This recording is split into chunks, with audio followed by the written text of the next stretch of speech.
Graça e paz. Abra, por favor, em Efésios capítulo 4.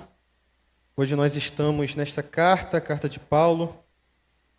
Tempão já que não pregava aqui. Pastor, não é disciplina não, viu, meus irmãos? Parece assim que o pastor me deixou de castigo, mas não é não. De fato, acabou com as coisas aí, né? Uma coisa atrás da outra. Casamento chegando. Não é brincadeira não, muita correria. Vocês me ouvem bem? Amém?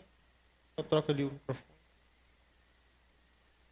Queridos, alguns avisos a respeito da juventude só, né? Na verdade, mobilização. Você que é jovem, adolescente e quer fazer parte do coro, venha fazer, não fica acanhado não. Às vezes você pensa assim, não sei cantar, sou desafinado. Tem um milagre que acontece que depois que o seminarista de música ele sobe a colina, ele desce sabendo fazer qualquer desafinado cantar afinado, entendeu? É um negócio mais ou menos assim. Então, o coro vai muito além de você naturalmente achar que sabe cantar. É comunhão, é adoração, é aquilo que acontece, né, como igreja. Então, você, jovem adolescente, venha fazer parte também. E também, você, toda a igreja, né? Você que tem um gosto e gostaria, talvez, de experimentar o serviço ministerial com os nossos pré-adolescentes, por favor, me procure a Marcele também. Nós estamos com uma necessidade muito grande de pessoas para servirem nessa área.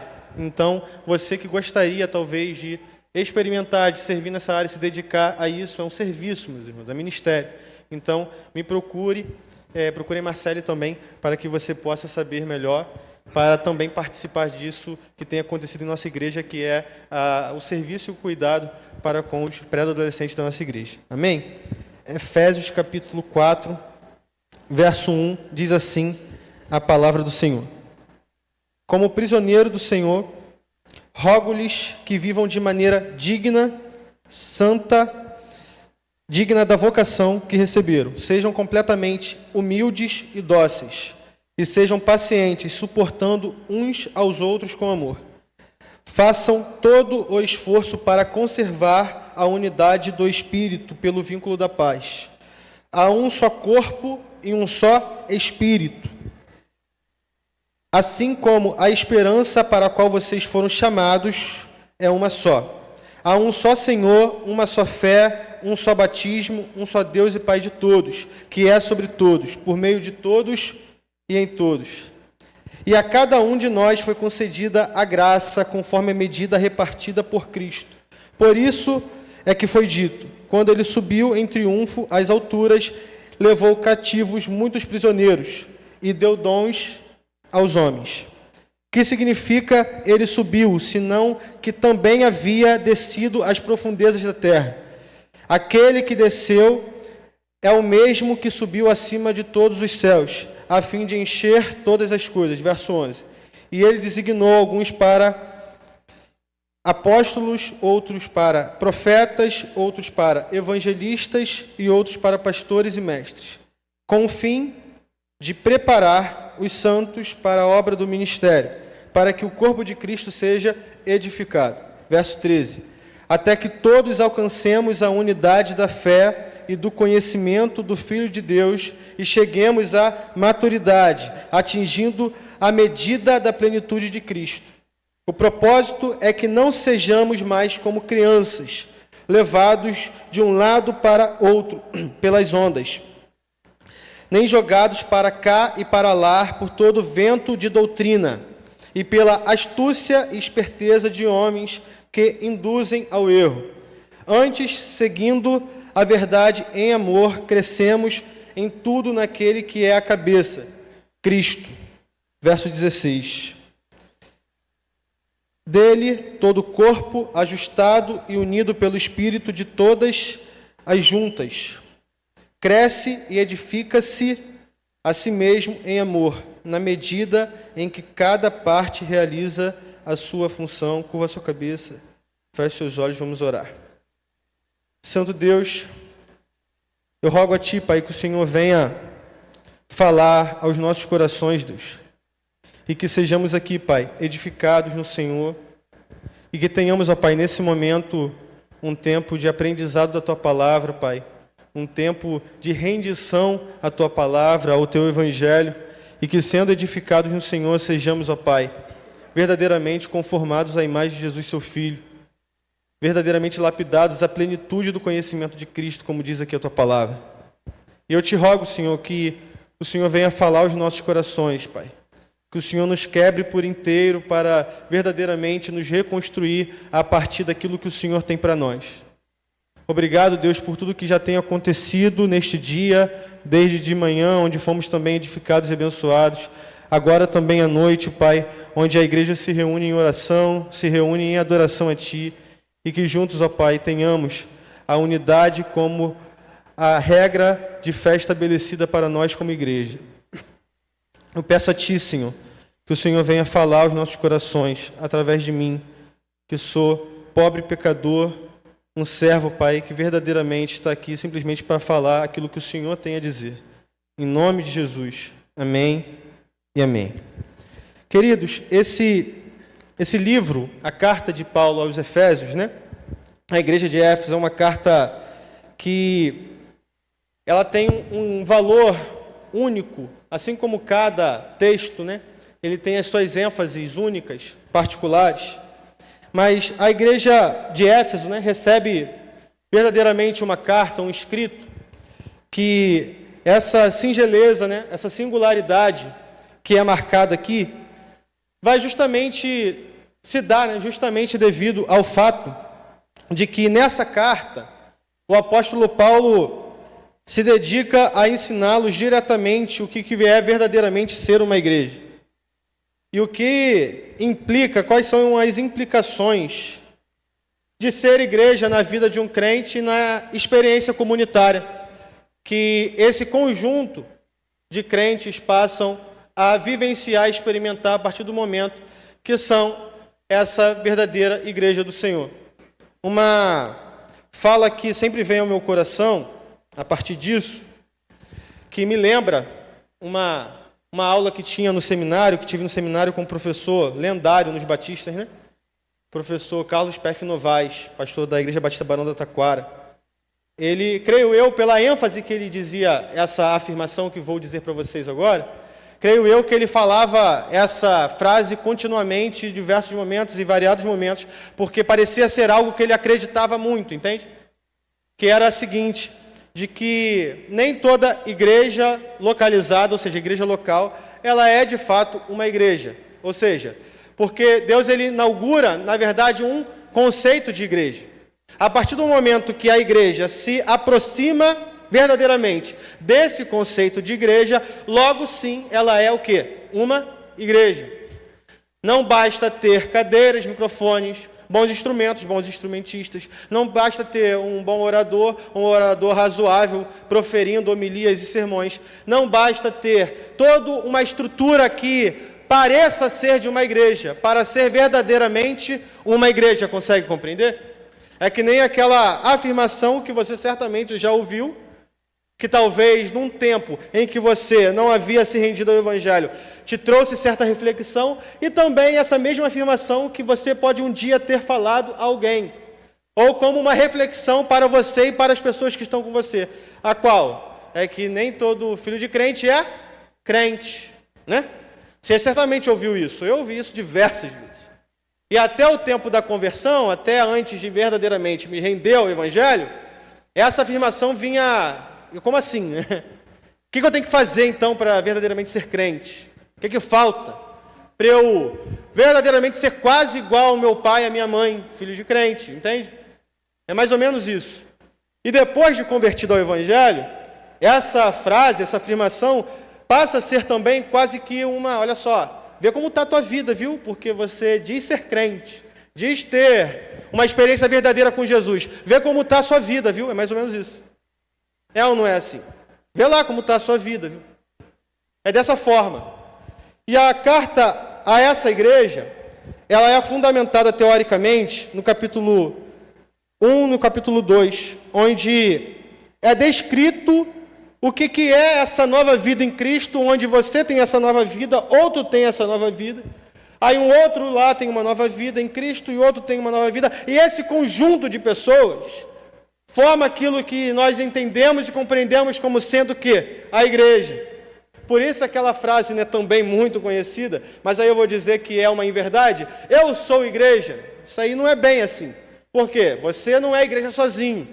Não existe experiência de igreja, ou seja, experiência eclesial, se não for junto com outros, se não for comunitária. Compreende? Não tem como. Porque nós estamos aqui reunidos a partir de uma convicção, meus irmãos. E quando eu digo que ela é uma afirmação teórica aqui no capítulo 2, por exemplo, de Éfeso, da carta aos Efésios, né? Olha, por exemplo, o que está escrito aqui no versículo 8. Pois vocês são salvos pela graça, por meio da fé. E isso não vem de vocês, é dom de Deus. Não por obras, para que ninguém se glorie. Afirmações como essas se tornam quase que versículos prediletos, né? Porque é quase um pecado também, então a gente não pode dizer que tem versículo predileto. Porque a palavra de Deus, como a gente começa a nivelar qual parte da Bíblia é melhor, quase isso, né? Então a gente não pode fazer isso. Mas são versos que se tornam verdadeiramente lendários para aqueles que, quando se rendem ao Evangelho, passam a quase que memorizar esses versículos, porque eles sintetizam, meus irmãos, o que é verdadeiramente se render a Jesus. Compreender que você não fez nada, que você não merecia, e que Ele que te deu vida, e te deu vida plena, abundante, e isso passa a modelar a sua vida e direcionar tudo aquilo que você tem a fazer, a viver, a se dedicar. Por isso que, nesta noite, a partir desse capítulo, desses versos aqui do capítulo 4 de Éfeso, da igreja para a igreja de Éfeso, eu gostaria de pensar com vocês o que é a partir daquilo que o Senhor fez por nós, a nossa maturidade em Cristo, ela é afetada. O que verdadeiramente afeta em nós, no nosso serviço ao Senhor? E o que verdadeiramente deve motivar uma igreja a perseguir a sua missão e a sua vocação para ser sal da terra e luz do mundo? Repare, por exemplo, no capítulo 4, no verso 1 da carta, o que está escrito. Como prisioneiro no Senhor, rogo-lhes que vivam de maneira digna da vocação que receberam. Recordo e rogo, ou seja, rogo-lhes, é uma exortação aqui, é uma marcação clara de que o apóstolo Paulo, ele está recomendando, ele está exortando, ele está falando à igreja algo muito sério. Porque às vezes a gente passa pelos primeiros versos desses capítulos e dos capítulos iniciais, né, do capítulo 1 dessa carta, do capítulo 1 também aos Gálatas, e a gente pensa que são versos para a gente passar batido, e não são. Por quê? Olha aqui, ó, no capítulo 4, no verso 1 novamente. Como prisioneiro no Senhor. Tudo que o apóstolo Paulo vai dizer, vai falar, tudo que ele vai ensinar, ele ensina a partir de algo que ele vive antes, ou seja, de alguém que é preso por uma missão, por uma dedicação, por algo que ele decidiu viver, ou bem assim não decidiu, né? Foi impactado por uma verdade e se rendeu. Ou seja, a partir da minha experiência profunda com o Senhor, eu rogo a vocês, recomendo a vocês, eu exorto vocês. Eu não estou exortando a vocês com palavras vazias, porque eu posso dizer algumas coisas. Não, eu digo a vocês porque antes estou vivendo essa experiência. Compreende? Que nos leva à maturidade, meus irmãos. Porque esse texto, ele vai descrever, vai apresentar uma palavra que tem grande valor para a igreja, que, por exemplo, está no capítulo 4, no verso 12. Com o fim de preparar os santos para a obra do ministério, para que o corpo de Cristo seja edificado. Você já parou para pensar o que significa esse termo edificado? Porque nós falamos esse termo o tempo todo. Estamos aqui para glorificar o Senhor e edificarmos mutuamente. É ou não é? Por exemplo, tem uma canção que a gente canta aqui no final, né? Que Deus me guarde em seu amor, né? Mais ou menos assim. Que a paz invada o coração. É eterno vermos outra vez. Que Deus lhe guarde em suas mãos. Mais ou menos isso, né? Não pode cantar. Cantar já viu que fica com a Tamara, né? Não comigo. Mas essa canção, ela é de autoria de uma banda, né, chamada Projeto Sola, que eles, por exemplo, têm um álbum que, salvo engano, é descrito como servir, né, glorificar Deus e edificar a igreja. Ou seja, edificar é a nossa missão enquanto aqui estamos, quando pensamos a igreja reunida. Nós glorificamos a Deus e edificamos a igreja. Nós edificados, nós plenamente, edificados, nós proclamamos ao mundo, ou seja, não existe missão, não existe evangelismo, nada disso tem valor se a igreja antes não estiver verdadeiramente edificada. Por quê? Porque uma igreja que não está edificada, ela prega um evangelho certamente equivocado, entende? É mais ou menos assim. Se uma igreja não estiver verdadeiramente edificada no Senhor, ela vai fazer várias outras coisas totalmente erradas. Então ela vai mais atrapalhar do que ajudar. É mais ou menos isso. E esse termo, edificado, é o quê? Verdadeiramente se tornar um edifício. E quando você vai vendo edifício se formando ali, sendo construído, você vai percebendo que ele vai tendo estabilidades renovadas e reforçadas. De modo a qualquer coisa que venha a tentar acabar com aquela estabilidade, destruir aquele edifício que está ali alicerçado, ele não possa o quê? Estremecer. Não é? A engenharia tenta estudar formas de fazer com que os edifícios sejam melhor edificados. Por exemplo, eu ouvi dizer, não sei bem se é verdade, coisa de curioso, um curioso falou para mim, outro curioso, que quando um condomínio tem uma piscina no seu último andar, parece que ele fica mais resistente diante de possíveis terremotos. Não sei se é verdade, não sei se é fake news, mas é para tu ver.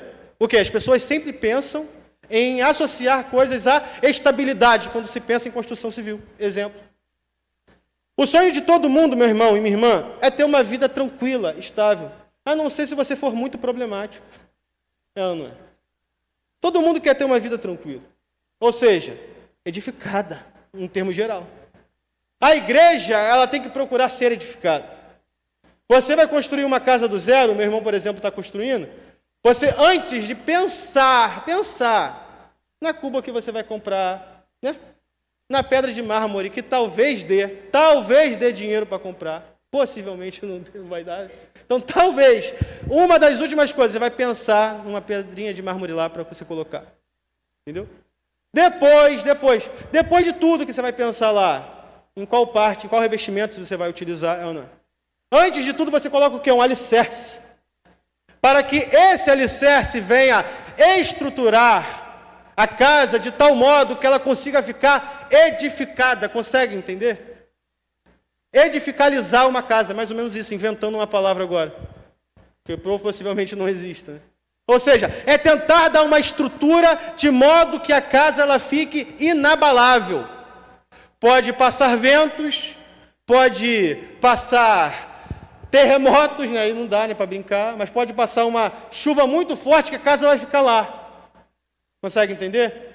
Pode alguém tentar sabotar a construção, mas a casa vai ficar lá porque ela está alicerçada.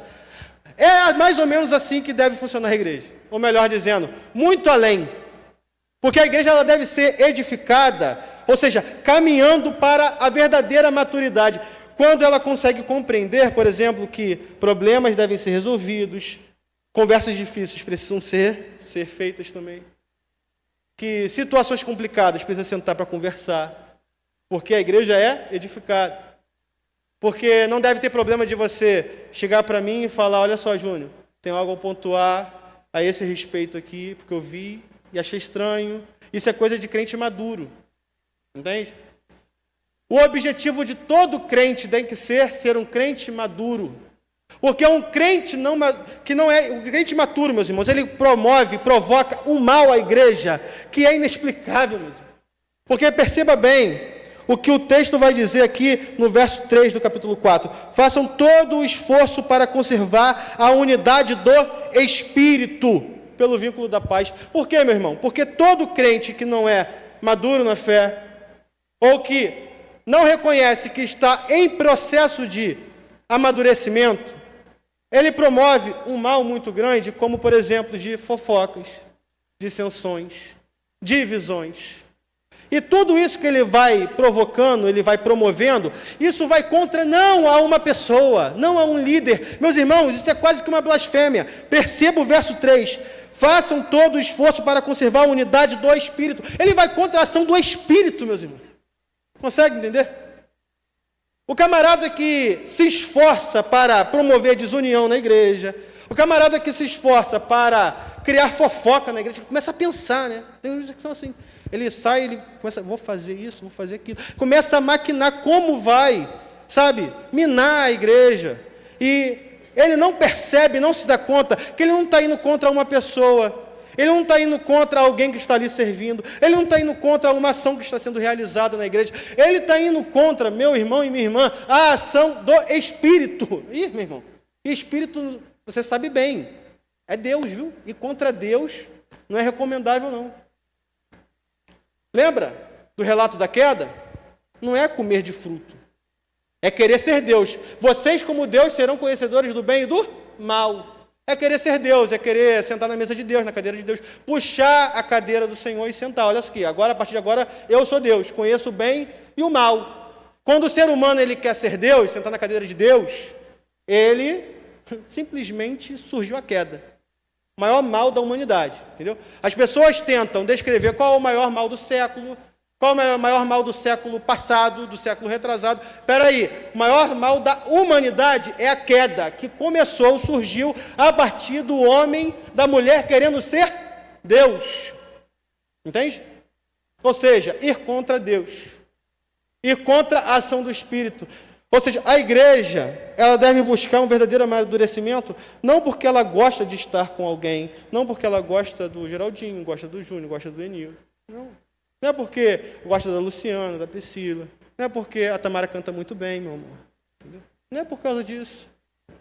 É porque, meus irmãos, e eu falo isso com muito temor a Deus, é porque a comunhão da igreja, a edificação da igreja, é a ação do próprio Deus em nossas vidas. É a ação do Senhor para conosco.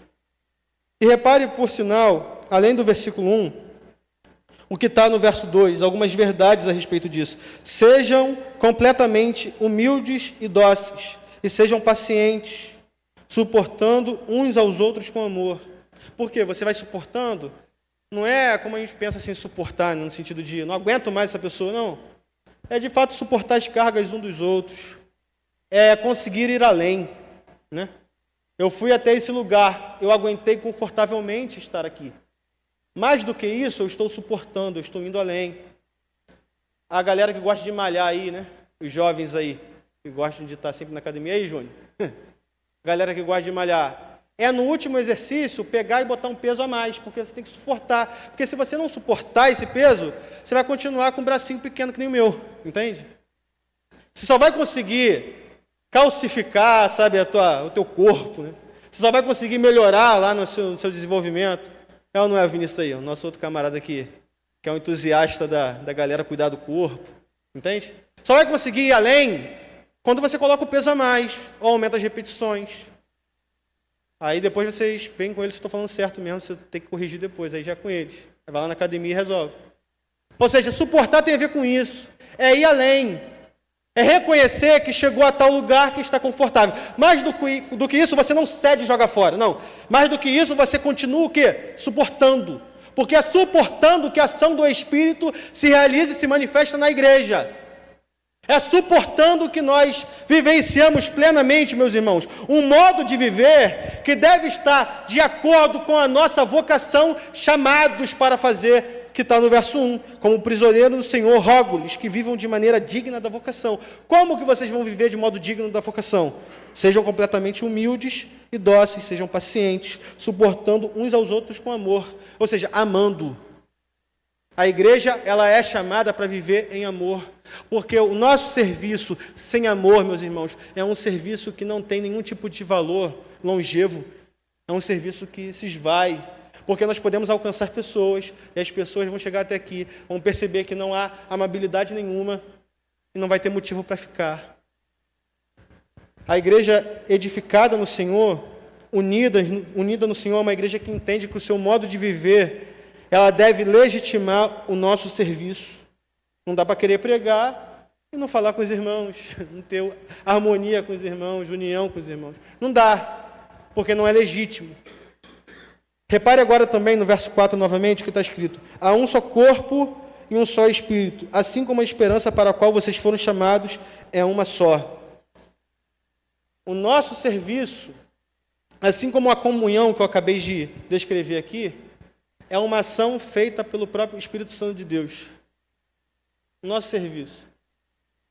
O crente maduro, meu irmão, é aquele que compreende que, por mais que as pessoas venham dar parabéns, né, agradecer pelo aquilo que é feito, por mais que as pessoas venham reconhecer o que é feito através da sua vida, na verdade, o que é feito não é feito pela própria pessoa, é o Senhor fazendo através dela. Que é algo, meu irmão, que todos aqui devem possuir. A partir do momento que você se rende ao Evangelho, o Espírito Santo de Deus passa a habitar em você, você é a habitação do Senhor. O Santo Espírito de Deus te conduz, você certamente é derramado sobre você dons do Espírito, ou seja, dons espirituais. E você deve agir no mundo, na história, na igreja, entre as pessoas, a partir desses dons. Porque a partir desses dons, aí sim, você vai expressar aquilo que o Senhor tem para expressar através de você. Então, o parabéns que você recebe, no fundo, é um reconhecimento, antes de qualquer coisa, de que é Deus fazendo através de você. E não ao contrário. Você não está apoiando Deus, entende? Você não está dando uma forcinha para Deus. Você está simplesmente sendo submisso, rendido ao Senhor, e a partir dessa submissão, Ele te usa. Aí eu vou dizer para você, e você sabe bem, você que se entrega ao serviço ao Senhor, se entrega para a vida da igreja, não há nada como ter certeza de que você está fazendo algo e está sendo verdadeiramente usado por Deus. Não tem nada, meu irmão. Que vai muito além, meu querido e minha querida, vai muito além daquilo que nós fazemos liturgicamente. Por mais que devamos, sim, reconhecer que existem papéis claros levantados pelo próprio Senhor, como diz aqui o texto, no capítulo 4, no verso 11. E ele designou alguns para apóstolos, outros para profetas, outros para evangelistas e outros para pastores e mestres. Não é aqui uma descrição de que não há valor naquilo que é levantado a partir, por exemplo, da figura pastoral, dos missionários que vão aos campos, entende? Daqueles que se dedicam à prática litúrgica do culto na igreja, do culto público, dos ministros de música, dos educadores cristãos. Não é aqui uma descrição de que isso não tem valor, não, diferente disso. É a afirmação e a compreensão, meu irmão, como está aqui no verso 12, com o fim de preparar os santos para a obra do ministério. Tudo que é feito pelas lideranças da igreja, seja qual for a igreja, tem que ser feito a partir de uma convicção e de uma busca, com o fim de preparar os santos para a obra do ministério. Porque todo santo, ou seja, todo aquele regenerado, todo aquele entregue ao Evangelho, todo aquele que se rendeu ao Evangelho, ele tem algo a fazer no mundo, algo para fazer no serviço à igreja, ele tem algo a desempenhar para a glória do Senhor. Porque o Senhor levanta líderes, Ele levanta as pessoas para direcionar, não para que essas pessoas sejam aclamadas, não, diferente disso. Ele levanta com um fim único, de preparar os santos para a obra do ministério, ou seja, para a obra do serviço, para a entrega em serviço. A igreja ela deve ser chamada para compreender isso, que ela está aqui para servir. Meu irmão, quando a gente entende o que é verdadeiramente serviço, a gente fecha nossos olhos para os gatilhos que se levantam diante de nós, para sermos imaturos e destruirmos a edificação que tem sido construída. Por exemplo, ontem e anteontem, eu estive e começou na quinta-feira o Congresso Proclamai. Meus irmãos, pensam num negócio constrangedor. Constrangedor. Se escuta o testemunho de um, o testemunho de outro. Aí um missionário que larga tudo, vai para o Oriente Médio. Aí o camarada que, por mais que tem pessoas, que pensam que existe classe, de prioridade para o missionário. O missionário quer ir para a Europa, para ficar de boa, não, nada disso. O missionário que também vai para a Europa e que está renunciando muita coisa. Não é renuncia mais quem vai para certo lugar, não. O camarada abdica da vivência familiar para estar em outro povo, em outra cultura.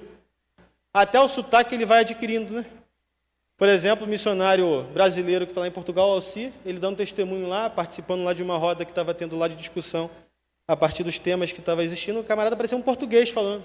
Ora, pois, quem gostava aí de ficar ouvindo as entrevistas de Jorge Jesus, já sabe mais ou menos o que eu estou falando. Do Abel Ferreira lá no Palmeiras. O camarada encarna tanto aquilo ali, que ele se confunde. Nem é mais um brasileiro quase, o cara parece um português. Meus irmãos, é abdicar de toda uma vida em tal lugar para ir para outro lugar. Um exemplo tão perto de nós aqui. O pastor Mostacato, né? Que era pastor aqui do lado da gente. O camarada larga tudo, vai para outro lugar. Meus irmãos, é algo constrangedor.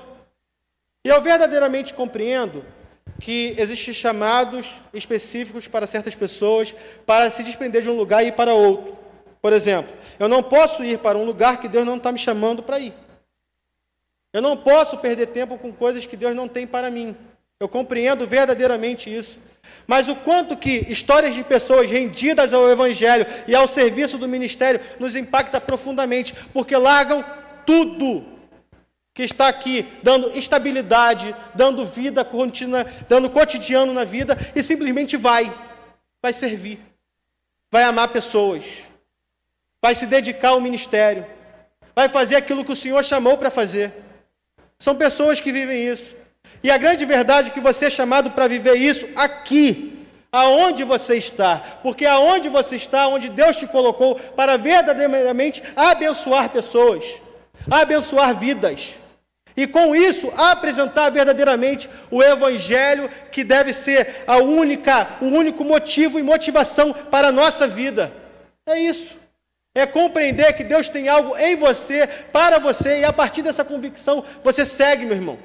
É a partir dessa convicção, desse serviço. Algo constrangedor, meu irmão. Porque pessoas que se rendem, e ao mesmo tempo a gente pensa assim, rapaz, o que eu estou fazendo? Porque muitas vezes eu sei o que eu tenho que fazer e não faço. Eu fecho os meus olhos, tapo meus ouvidos, porque Deus me chama para algo, eu não vou fazer algo que Deus está me chamando para fazer. Deus coloca pessoas para a gente cuidar, a gente não cuida do jeito que tem que cuidar. Deus nos coloca pessoas para a gente amar, e a gente não ama com o amor de Jesus. Deus nos dá uma igreja para servir, e a gente não serve com amor. A gente faz mais ou menos. Isso é constrangedor, meu irmão. Nos constrange diante da experiência de fé de pessoas, vemos essa experiência, vemos o impacto de uma vida rendida ao Evangelho, e nós temos consciência de que nós não estamos vivendo da forma como devemos viver. Em maturidade. O caminho da maturidade é um caminho que nos ensina um novo modo de viver em amor, nos ensina um modo de serviço único, e renovando aqui a partir do versículo 12, com o fim de preparar os santos para a obra do ministério. É um caminho de maturidade que ensina que a igreja é o lugar onde todos servem. Todos servem para serem amados, todos servem para serem cuidados, todos servem para amar, todos servem para cuidar. Todos possuem uma vocação em um lugar de serviço. E todos são chamados à maturidade, ao vínculo da fé que é operada pelo Espírito. Por isso, a partir disso, somos conduzidos pelo Senhor para fazer aquilo que o Senhor tem para nós, aonde estivermos, do jeito de Jesus, com o amor de Jesus. Curva sua cabeça, feche seus olhos. Vamos orar. Santo Deus, nós te agradecemos, Pai, porque o Senhor nos ensina a partir da Tua palavra, Pai, como devemos viver com amor, suportando verdadeiramente em amor, em maturidade, Pai, porque devemos ser um edifício construído, estável, Pai, em graça e em verdade, porque é o Senhor que nos conduz. Nós caminhamos ao serviço, porque não simplesmente queremos fazer, mas somos impactados de tal modo pelo poder do Evangelho que somos direcionados a fazer, Pai, por amor ao Senhor, não por um rótulo, protocolo e não por vaidade, Pai, mas pela maturidade que o Senhor nos dá de como edifício construído verdadeiramente. Sejamos, Pai, aquilo que o Senhor quer que a gente seja, no lugar que o Senhor quer que a gente esteja, e fazendo, Pai, aquilo que o Senhor quer que a gente faça. Obrigado, Deus, porque o Senhor nos dá uma igreja para servir, o Senhor nos dá, Pai, pessoas para a gente amar e cuidar, e o Senhor nos dá uma razão para viver. Em nome de Jesus que eu oro. Amém e amém.